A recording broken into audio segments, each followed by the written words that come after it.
And Tales from the Tips. I'm DA alongside 15-year tour caddy Mick Middlemo, who's playing with pumpkins. Hello, We're just a couple of guys that love to talk about the game of golf, both inside and outside the ropes, but we come from a different perspective. Mick, I'd say we have a different perspective. Today's a much different perspective. Much different perspective.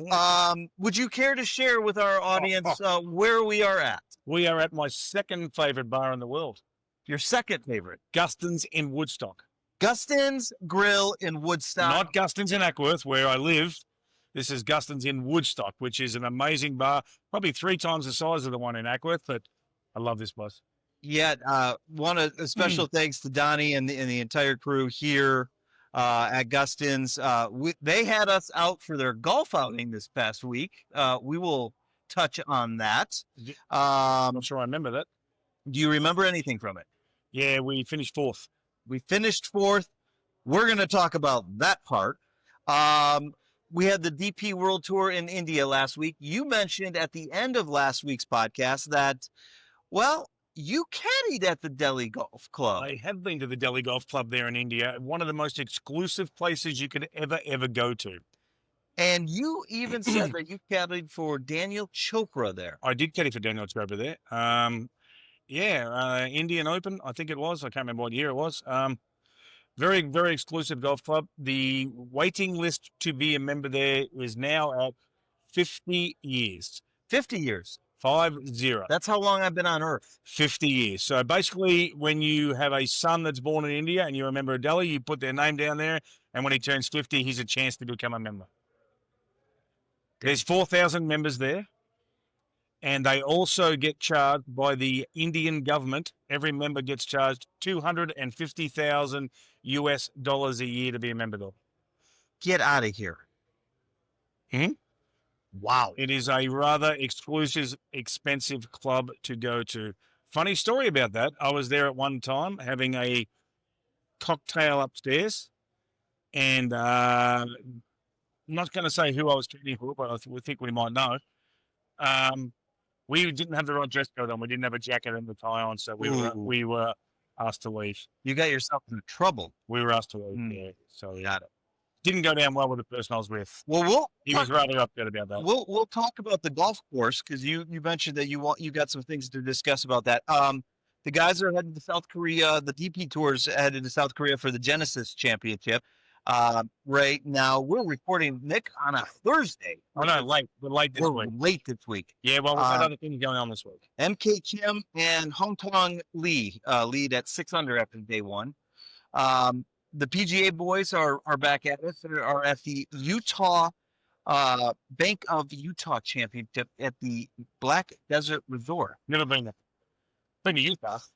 Well, it's a relatively newer course. Yes. It's lava rock line. Ooh, that's kind of good. So lava and coal and different places we've gone to. Speaking of lava coal lined golf courses, Century, not going to happen in 26. It's gone. It is gone, and the PGA Tour has senior leadership. Ooh, what do we got? Well, we'll talk about it. So if you're ready, I'm ready. Let's grip it and rip it. Ready.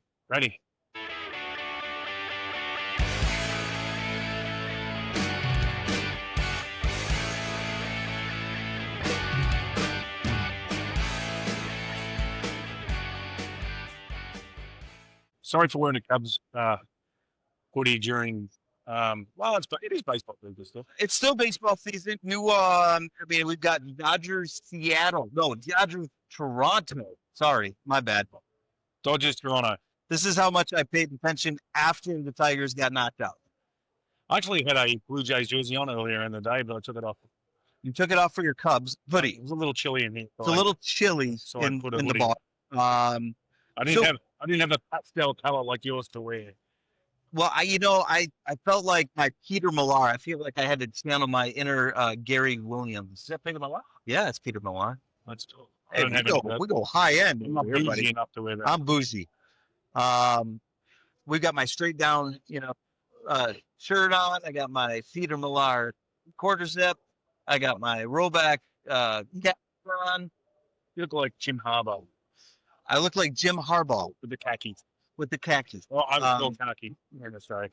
Listen, I was just going for comfy today. Me too. Shorts 365 days of the year, baby. I don't get that. Okay. So where do you want to start? Do you want to start with the golf outing? Because we have a lot to talk about with this golf. Yeah, it was a good golf outing. Guston's outing there at Bradshaw Farms. Wonderful day. Okay, let's start with the course. I was not overly disappointed. Never played there before. Right. I thought the course was. We played two different courses. They have 27 holes out there. We played the red and the white. The red and the white. We skipped the blue. We started on the red. Yep.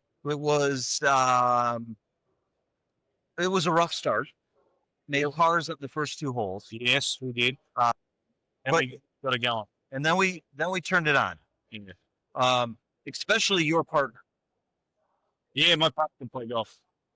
Wow. Greg Elliott. So he missed. So Mick, I went back through. And I like to do my research. You do, and you the stats. You like stats. I like my stats. Do you know how many fairways he missed all day? One. Two. Maybe two. Yeah, he missed two fairways all day.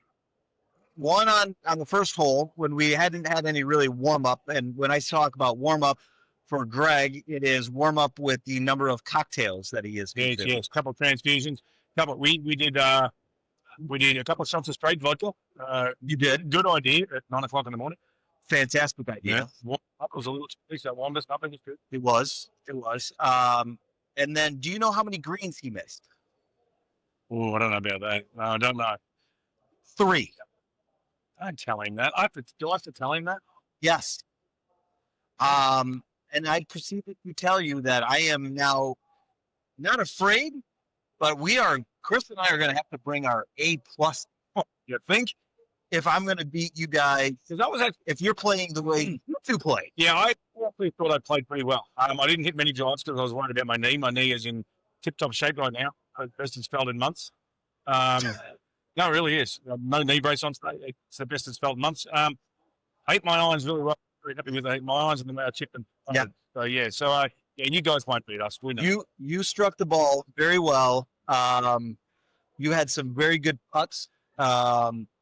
Very happy with my wedge play. We played collectively, so it was obviously the two of us, Greg and your buddy Grizz. Grizz, who's here somewhere? Grizz is here in the bar. Him and his wife. Not his wife. Not his wife. Not his wife. His friend. And we played as a team. We played very well. Now, one of the questions I asked you in the last podcast was, what was the winning score going to be? And you said, and I said, it's not going to be in the range. Well, no, because it was 47 was the winning score. But, again, I forgot. What I did forget was they have so many of these holes where if you pay X amount of money to charity, you can drop it on the green or you can drop it on a par 5. Or get a 0. 20 yards where you can play. That I did forget it. Because it was a good charity, breast cancer charity. So the charities were great, but I had forgotten that. Yeah. That part of it. So yeah. I had forgotten that part of it. So yeah, the low scores were definitely up there. We finished 4th. I think that was a great effort.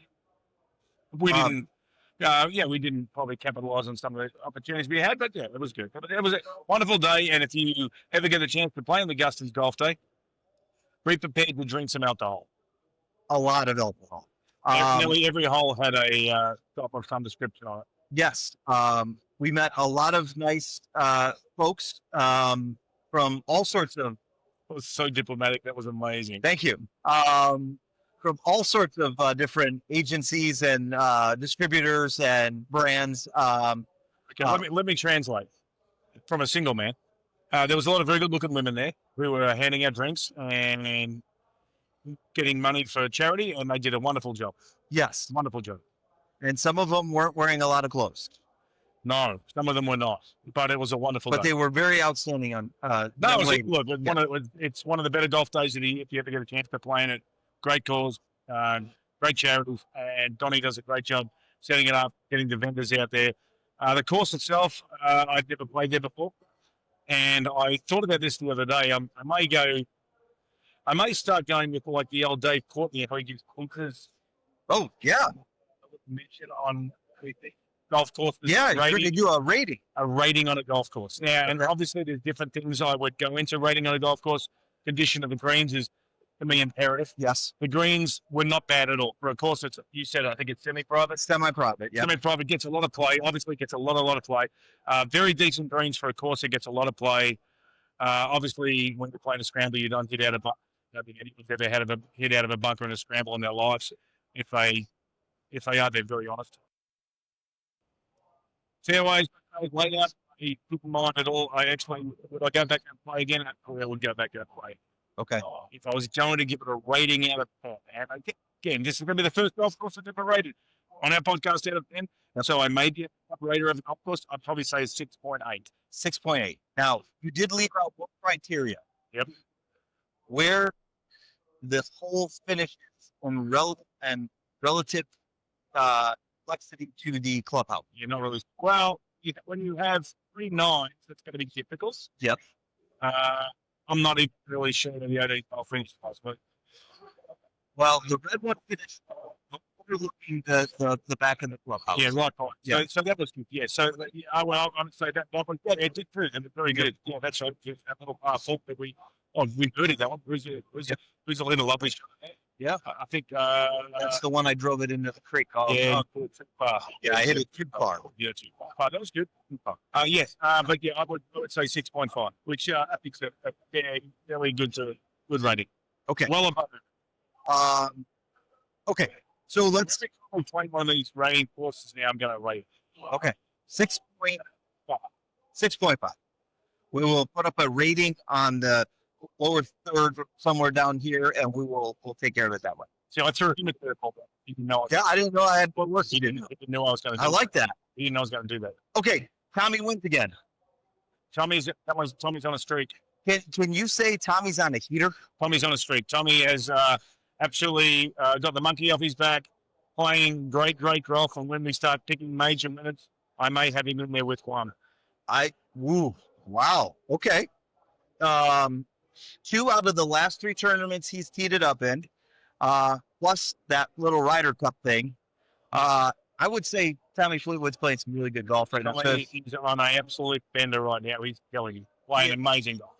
he is not teeing it up in South Korea this week. I know. I looked at that. We got some notables in the DP World Tour Korea South. One of the guys that I've got my eye on, I'm sure you do, Elvis Smiley.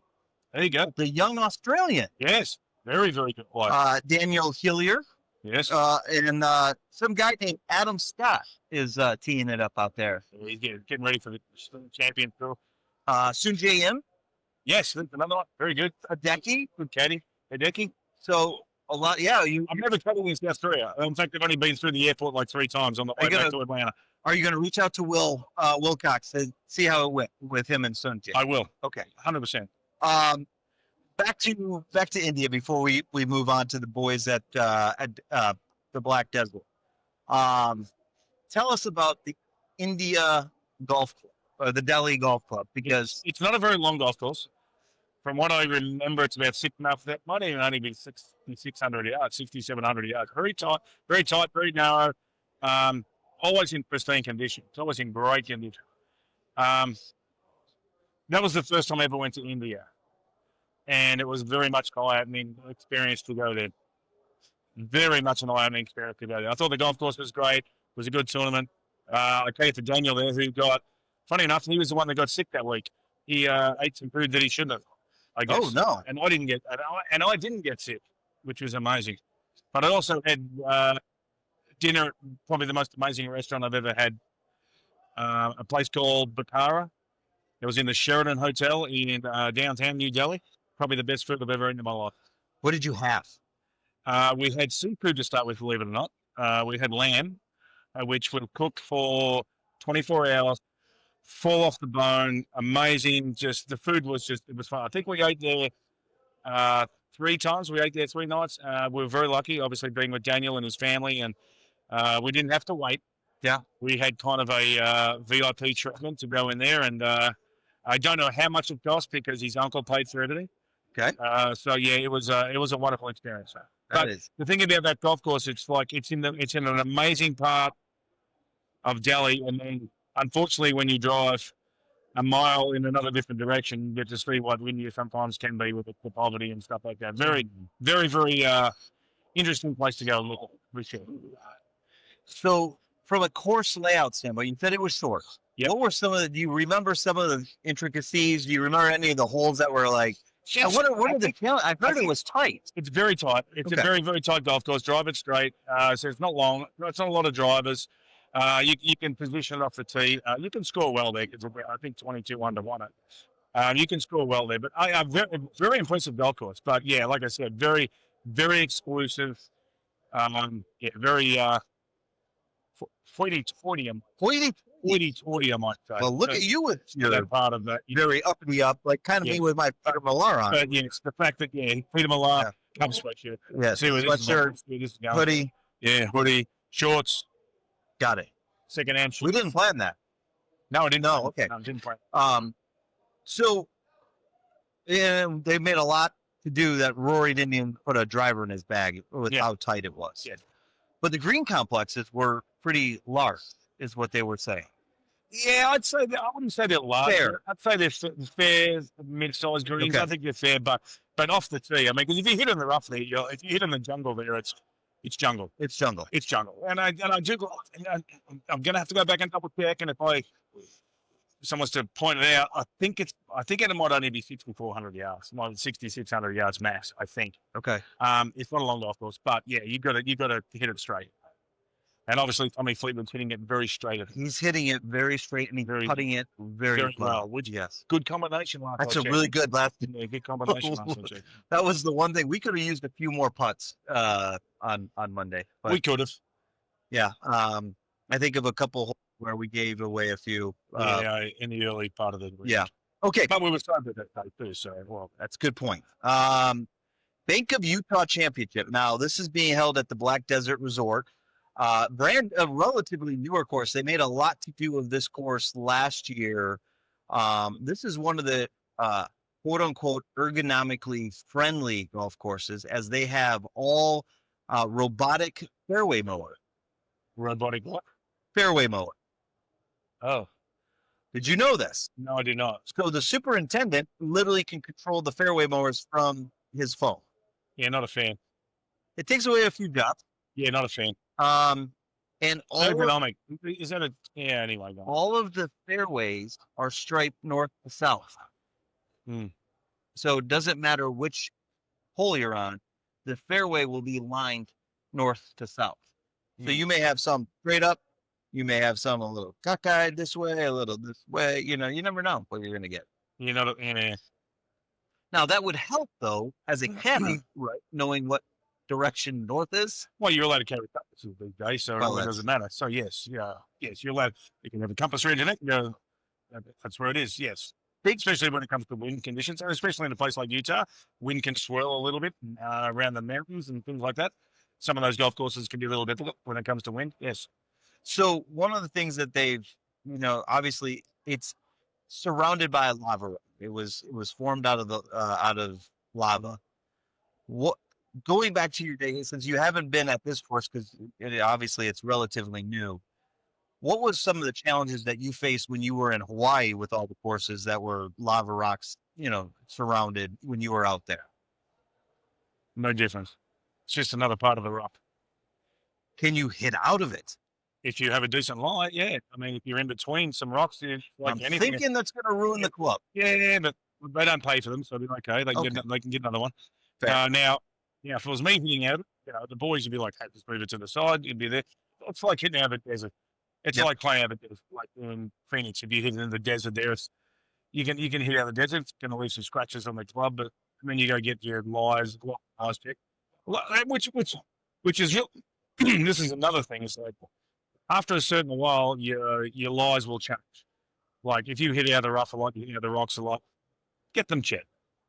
Just saying, my clubs are 2 degrees upright. Every year, you should probably go get those checked. especially for us.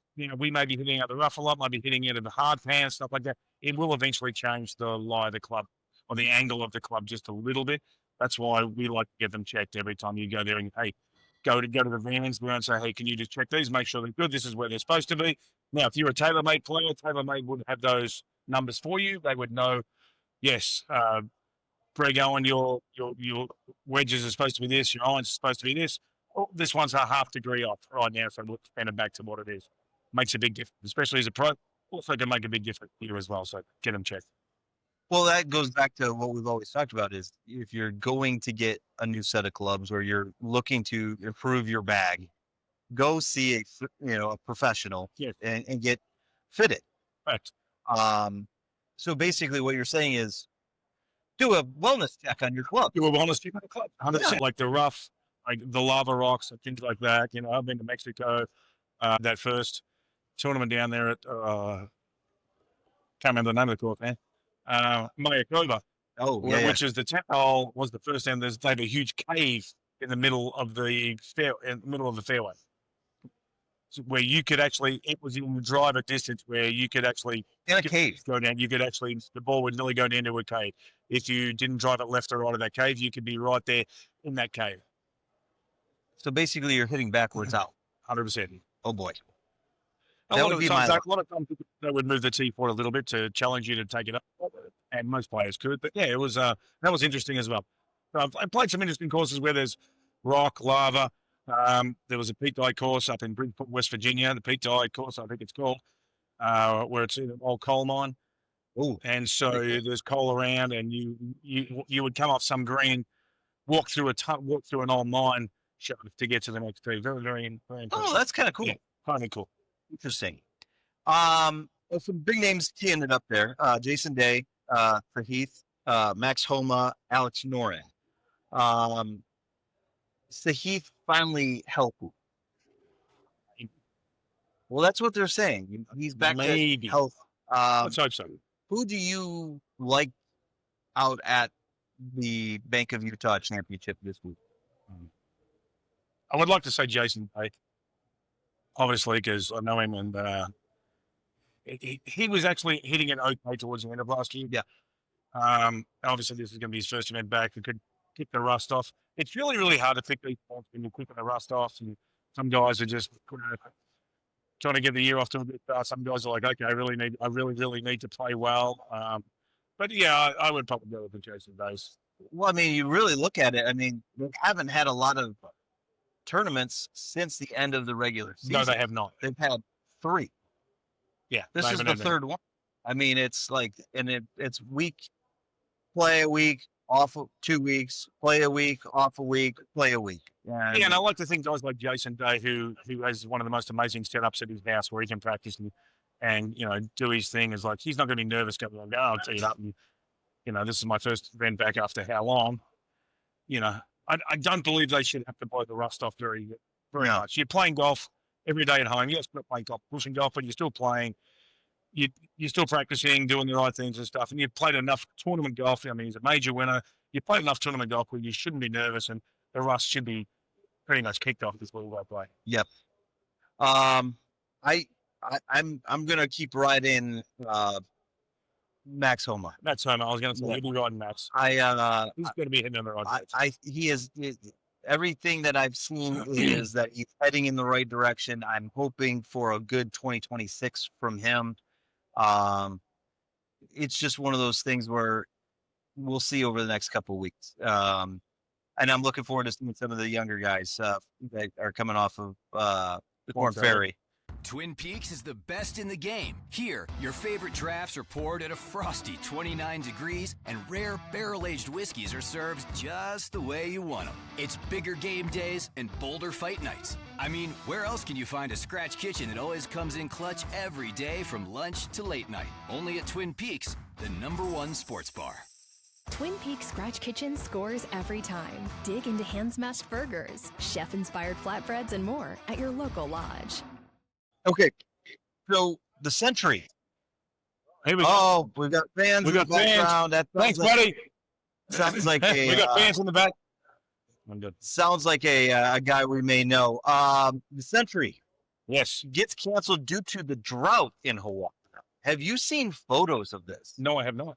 It looks like the brown grass that we are A accustomed to drought here in Hawaii. I Georgia. can see that.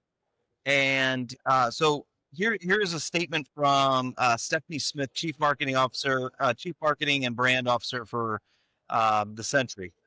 We are determined to find a way to play a signature level event in 2026, one that honored the tournament's tradition and provided the quality of competition that the players and fans have come to expect. Despite the tour's best efforts, it became impossible to do that.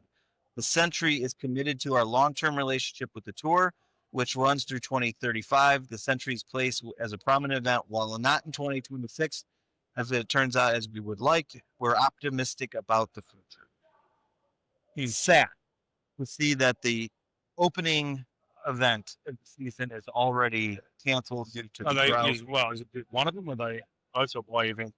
So far, just the Century. I believe they're on the two different islands. They're on two different islands. So I guess they're running right on one island. I guess so. I think there's some kind of dispute going on the island where the Century is located, and I'm not going to get into speculation, but it sounds I like speculation. I know you do, but we don't speculate a lot on this podcast. We just guesstimate it. I can guesstimate. Okay. So I think there's a political issue. Yeah, there's no political issues. so why lies we're going to go ahead? Now, my question though is, because the Century is the tournament of all the champions from the past season. Fact. Used to be the Mercedes. Daniel Chopper, former winner. Why would we not try to find an alternative location? Bingo. What did I hit on? Well, why wouldn't we find it? I don't There's understand. a lot of golf courses in America. Yes, there's a lot of great golf courses that are going to. We did it last year for the Genesis. Yeah. And we switched back to obviously, I'm not going to. The fires in the LA. fires in Riviera, But so we went back to Torrey Pines. Yes. But we've got tournament. We know that there's going to be tournaments set up right as the guys leave Hawaii. Why are we not looking at those? Because it's still a flight right over to Hawaii for the following week. Play the same course. I just don't. I don't Play the get same course.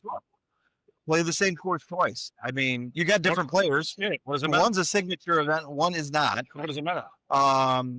So disappointed to see that the Century is off for this year, but hopefully, according to Stephanie Smith, will be turning. But how could you not have another venue set up? This is what I don't understand. What is going on here? Why would we be missing that tournament, especially since it is all the top champions from the previous season, and it's a signature event. So now, are we not going to have the 9 signatures? It's just going to be 8. I guess it's going to be 8. Okay, so now you just changed the whole direction of how many FedEx points that it's going to take. Yeah. Yeah, I get it, but yeah, I don't know. I'm curious. I'm curious about that, but I can't find another golf course. So the PGA announced a great new senior leadership. Drew Prasad is the new chief commercial officer, and Paul Hicks has been named the executive vice president of strategic communications and public policy director. And then Andy Whites has been expanded in his role as chief marketing officer. And Neera Shetty is now the chief legal officer and executive vice president of social responsibilities. Sounds like Mr. Roloff has been busy. Is this hurting your head? Social responsibilities. Social responsibility. I got to think about that for a while. Social responsibilities. I'm not even sure what that means. I Google that, but that's my phone. I don't know, Drew. But pandering. What? We'll talk pandering. Yeah, do that. We just have to give everybody okay. We just gotta. Yeah, everybody gets a trophy. Everybody gets a trophy. There we go. Everyone gets a PGA Tour. Here's what I'm going to say though. Do you know where Mr. Prasad comes from? Sounds like India. Well, he probably has Indian descent in his bloodline. It's a great Indian name. He's a very good cricketer. He comes from the NFL. Oh, shocker! What's he doing in the NFL? Well, we can look that up. God, he didn't come from the NBA right now. Ooh, the NBA's have some challenges Too right soon. now. Too soon? It's I'll tell you what, I bet you they do. only 12 hours. Get that? Get that? I bet you they do. Did you get that? That? Get Yeah. that? Mr. Big Shot, a little bit of trouble there. Yeah, losing fella. I told my wife when I saw that, I said her mom would, rest her soul, would be very, very disappointed in Chauncey for this. But no, I just, it's amazing though. And it's interesting that I see this because clearly Brian is starting to put his team in place. I'm disappointed to see that some of the executive leadership or the senior leadership that was already in place with the tour on the nonprofit side isn't moving over, because last time I checked, Mr. Prasad is not a golfer or is not familiar with the golf. I guess the he's PGA a, Tour. I guess he's a businessman. Well, as your chief commercial officer, yes, you're responsible for the revenue of it. I think the PGA Tour has been doing pretty good. Last I checked. Now, I mean, when Liv came along, they found extra money for the tournaments, so they must have some money in their coffers somewhere. $2 billion investment from an investment firm. Which is nice because they don't have any money for the Ferry Tour for players. Different subjects. Huh. I was thinking about this, though, Mick. I'm going to name you the CCO, the Chief Caddy Officer. Me? Yeah. Ooh, what a job that'd be. I think we They don't need like a caddies on Chief They don't Caddy like, Officer. they don't like caddies on the PGA Tour.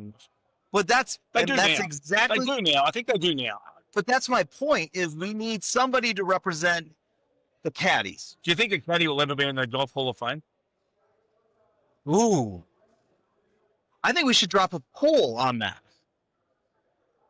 We're going to put a poll on They it. should be.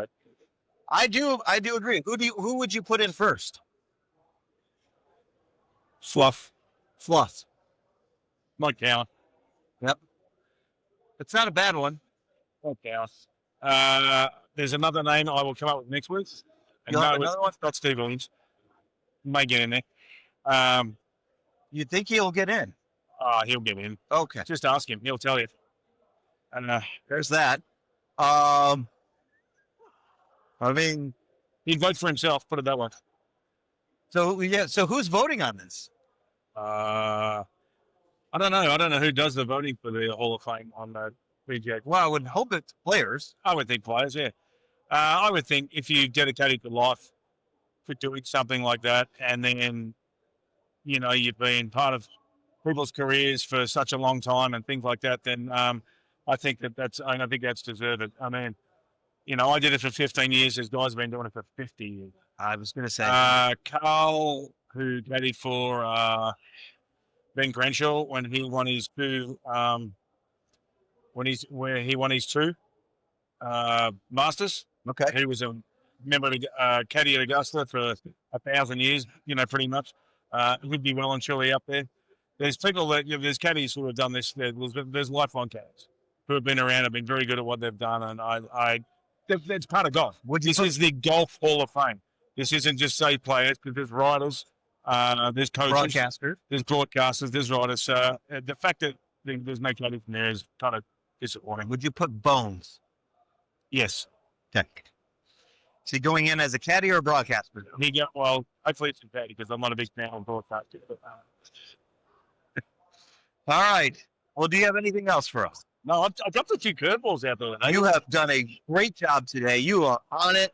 Given the fact that we did a impromptu And I have no notes. pre-show, yes, you have no notes, no bills, in No front of text you messages, today. no nothing. About. You did a great job. We had an impromptu, 5-minute. This is what we should talk about today. I think we were both just excited. We are at Guston. We finally 1 year in the making. Wait till we get to the next Guston. Wait Then till you'll we- see excitement. So in Place will December, be packed full of mixed friends. I'm the mayor of the other Guston, so. Oh, boy. And with that, thanks for teeing it up with us. We hope if you're catching us on YouTube, make sure you give us a like, hit that subscribe button. Yes, Mick, your sponsor, Ultra, Not yet. is he's unpaid at this point, ladies and gentlemen. hit that like and subscribe button, especially if you want to leave us a comment. Please make sure you subscribe. We appreciate it. You can find every episode where you find your favorite episodes. I think he does this intentionally, ladies and gentlemen. You can find every episode where you find your favorite podcast: Apple, Spotify, YouTube, the Audacy app, and now we are available on the iHeart podcast. Just search Tales from the Tips under podcasts. Hit that plus button, subscribe button, give us a thumbs up. Enjoy. And Mick, you can find us on our socials: Instagram, TikTok, and your favorite. People said TikTok. Oh, X. And your favorite? TikTok. TikTok. Yeah, there it is. Stole my lawn. Can usually see this show live, but today, since we are at Guston's, it is not up on the Twitch, but you can always catch us on Twitch. And, of course, YouTube for all of our new episodes, shorts, and video content. We hope you have a great week. We'll get back to you real soon. We hope your drives are straight, your putts are short, and your scores are low as we tee it up on Tales from the Tips. We'll see you next time. Thanks for having us, Donnie, here at Guston's.